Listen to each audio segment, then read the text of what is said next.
Hi there, it's Jenny from Quick Anime Recap. And today we're continuing the part 2 of the anime, Osamake. So sit tight and enjoy the video. The anime continues with Haru and Kuro get into a fight over her lying to him about the amnesia, and Haru's inability to figure out why she did it in the first place. Enraged, Haru breaks a taboo and calls her Black Heart, even declaring war against her.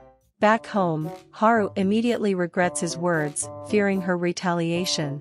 On the other hand, Kuro fears the other girls will take advantage of the situation, and decides she needs a mediator. At the same time, Shiro schemes with Tetsuhiko to get ahead in the race for Haru's love. At the Ultramarine Alliance, the boys suggest a trip to Okinawa to have some summer memories, which the girls initially reject the idea of filming their swimsuits, but have to reluctantly give in when the project is ultimately approved through voting. Both Kuro and Momo are suspicious that this was all planned by Shiro, resulting a quarrel between Haru and Kuro, since now he trusts more in Shiro than in Kuro. Due to having to watch over her sisters, Kuro has to come with them the following day.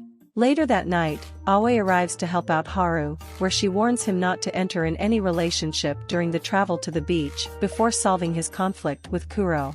After Shiro checks back in with Tetsuhiko, it is revealed that Rina is Tetsuhiko's half-sister, who wants to keep their familial connection a secret. The group, plus Momo's sister, Eri, prepare for the trip, as Shiro and Momo argue about each other's cooking abilities, and decide to have a cooking competition. After they decide to have the competition be a hot pot, Shiro is depressed as she's not good with hot pots and wanted to make fried chicken instead, which is Haru's favorite food. On a restaurant on the way to Okinawa, Momo befriends with Rina, and they both end up spying a conversation between Haru and Tetsuhiko. At the end, Momo concludes she is the last one on the ride for Haru's heart, and she decides not let he and Shiro gets closer during the trip. The group arrive to Shiro's family's villa where they start to relax. Meanwhile, while Kuro is doing her housework, she and Akane talks about the trip, which accidentally makes Kuro extremely angry and jealous by imagining Haru and Momo getting closer. On the beach, everyone are having fun, until Haru receives a text from Shiro, who wants to show her bikini in private. But before anything happens, he receives a jealous phone call of Momo, who is watching everything along with the group. Back to the beach house, while Haru and Rina study, Shiro attempts to practice their dance routine but runs into some trouble. So Haru decides to help her, showing his dance skills, making Rina and Tetsuhiko baffled by an idiot having such talent. That night, Shiro dejectedly returns to the beach, where she is comforted by Haru, as she discusses about everything she is anxious about. The two nearly kiss, until Haru remembers Aoi's words and stops. The next morning, Haru awakens greeted by Kuro and her sisters. Kuro is already angry at Haru because of the fun he got, being held by Midori as Aoi apologizes. Later, Kuro notices Haru and Shiro got closer and decides to use her secret weapon. At the beach, she decides to confront him, but Haru still refusing to forgive her until she apologizes. So, she goes for a more proactive approach by constantly saying I love you to him throughout the day, causing Haru to be annoyingly flustered. However, when they later work on their study sessions, Haru realizes the extra work that Kuro put into the assignment for him, and starts to appreciate her more. While setting up the stage for the girls' performance, Akane voices her confused feelings for seeing Haru with so many other girls. Later that night, Haru spots Shiro practicing for the dance, despite a slightly sprained ankle she got earlier. At the same time, Akane spies on them, which Aoi realizes is because she has started to develop a crush on Haru, which she has been trying to prevent for herself to avoid the pain. The next day, the girls put on their successful performance. But when Shiro nearly falls off the stage, Haru saves her, though resulting in him breaking his arm.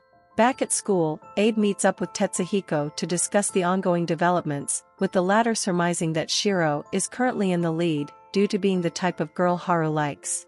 Later, Haru learns that Shiro and her maid will be moving in to take care of him, much to Kuro's discomfort. That night, Kuro and Momo attempt to spend the night at Haru's place alongside Shiro, but both Kuro and Momo receive calls from their parents, informing they can't stay. Just then, Kuro's sisters pay them a visit, but they all act weirdly because of their feelings for Haru, and Kuro also provokes him by saying she loves him again. As they all leave, Shiro declares to Kuro her intention to use this situation to get closer to Haru. At the same time, Shiro's maid, Shion Oriji, tells Haru that Kuro is only doing everything out of a sense of respect, and tells him not to get any ideas.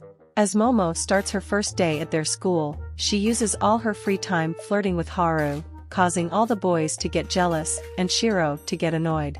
Shiro then proceeds to feed him during lunch, but he feels conflicted as he remembers Shion's words earlier, and he decides to go the rooftop, where Kuro meets him. They talk on the roof, and starts to get along again. Haru even provokes her in retribution, but they receive a call from Tetsuhiko, where he reveals to the group they have received an offer for a documentary series about Haru's life since his disappearance. Kuro is unsure, but Tetsuhiko convinces Haru by asking if he wants to get closure on his own merits. He also devises a plan to compromise, having the Alliance produce the documentary themselves, as well as Haru filming a new version of the final scene of his previous drama, Child King, which he accepts. Sometime later, the girls meet up to discuss putting up boundaries so they can't openly flirt with Haru, while also scheming a way to get closer to him through the documentary. The next day, the group learned that several tabloids have started printing out stories based on Haru's past, which Tetsuhiko believes Shun Hardy to be responsible. Despite this, they all still persist to move forward with the documentary and the true ending, which Tetsuhiko reveals is now backed by Collect Japan TV, the most popular streaming platform in Japan, which Momo suggests having each of the girls interview him, since they all have some connection to his past.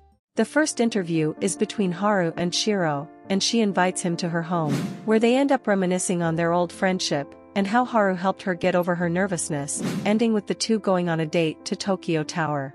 The following day, Momo takes her turn, where she takes him to the place his mother had died, in order for him to reconcile his feelings over the incident. She intends to use this opportunity for her to support him in his lowest moment. However, after he explains his lonely feelings after her death, Momo breaks down due to her own love for his mother, and her regret over nasty words she said to him back then. This leads to Haru, who initially felt like he couldn't cry, start to tear up as the two embrace each other. After hugging and crying together, Haru and Momo come back home, and Momo tries to use their intimate moment to get a kiss, calling Shion's attention, who is acting as love police. They bribe Shion with Shiro's photos as child and it almost works, but Shion ends up kicking Haru. Back at school, Tetsuhiko reveals that due to the other actors from Child King having retired, Kuro and Shiro will be acting alongside Haru and Momo in the true ending. After class, Kuro walks home with Haru as she reflects on her life with him and when it was she started to fall for him. She takes him to an old hiding spot that he used to go to, as they reminisce on their good memories. Kuro confesses her love to Haru again, as well as revealing the reason she rejected him that day is her revenge for being rejected initially, which Haru is finally happy to hear the reasoning. However, when she asks for his answer, he is unable to respond right away due to the lingering feelings he has for Shiro and Momo. Before he can answer, Kuro stops him, and instead proposes she becomes his childhood girlfriend, a promise that they'll remain as close as they want to, while still leaving things open if their feelings change in any way. After the documentary is released, Abe goes to visit Tetsuhiko once again, where he reveals all of the girls' scheming and Kuro's plan, with Abe surmising Tetsuhiko won out in the end. Later, Haru learns that there is a fan club for him formed in the school, which he is bashful about, all the while the girls plan to not let them get in their way. In the end, the Child King woke up from a long coma, and lives a happy life with his 3 childhood friends.